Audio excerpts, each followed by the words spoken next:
আসসালামু আলাইকুম। আশা করছি সবাই ভালো আছেন। আমি আজকে দুপুরে ছোট মাছের তরকারি রান্না করেছি, আর করেছি কাঁকরোলের বড়া, ডাল, মসুরের ডাল।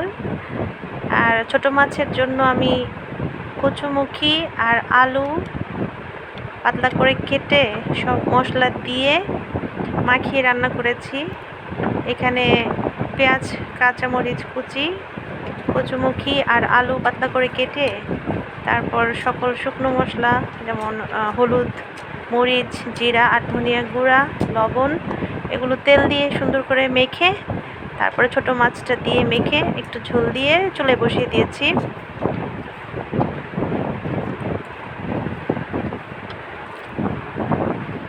খুব বেশি সময় লাগে না আর ঝটপট রান্না হয়ে যায়, ঝামেলা কম।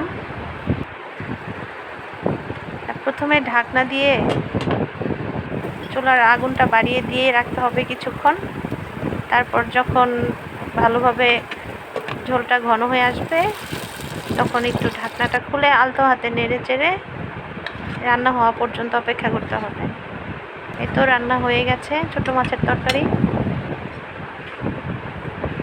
এখন আমি কাঁকরোলের বড়া রেডি করছি। একটু আটা দিয়েছি, আটার সাথে আমি সকল গুঁড়া মশলাগুলো দিয়ে দিয়েছি আধা চা চামচ করে, যেমন হলুদ গুঁড়া, মরিচ গুঁড়া, জিরা গুঁড়া আর ধনিয়া গুঁড়া। একটু তেল দিয়ে পেস্ট তৈরি করে নিব, সয়াবিন তেল দিয়ে একটু পেস্ট তৈরি করে নিব। লবণ দিয়েছি।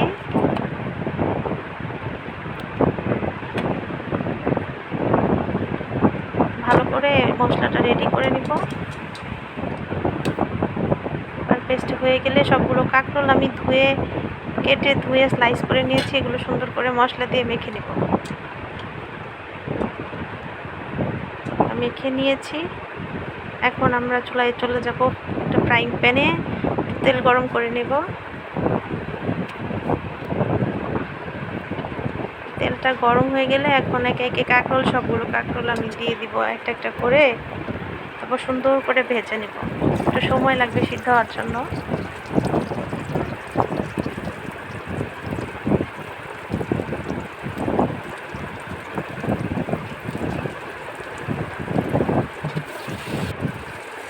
একটু নেড়ে চেড়ে দিব, আপনারা একটু উল্টে পাল্টে দিবেন। আমি অফ ক্যামেরায় পাল্টে নিয়েছি, সাথে একটু পেঁয়াজ কুচিও ভেজে নিয়েছি। এই তো আমি পরিবেশন করে দিচ্ছি। এভাবে কাঁকরোল খেতে খুবই ভালো লাগে, কিন্তু কাঁকরোলের ভাজি খেতে ভালো লাগে না আমার কাছে। বড়াটা বেশ মজা লাগে, আপনারা ট্রাই করতে পারেন। এই তো হয়ে গেল।